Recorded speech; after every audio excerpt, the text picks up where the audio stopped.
الشيطان الرجيم. بسم الله الرحمن الرحيم. وإذ قلنا للملائكة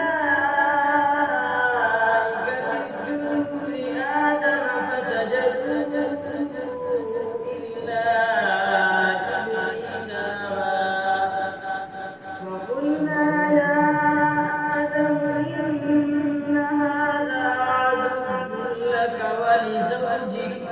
ولزوجك فلا يخرجنكما من الجنة فتشقى.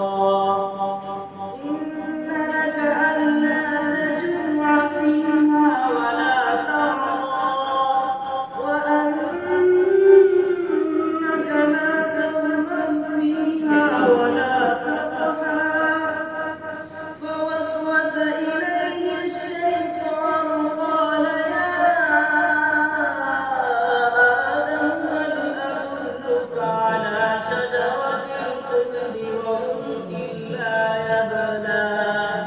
فأكلا منها فبدت لهما سوآتهما وطفقا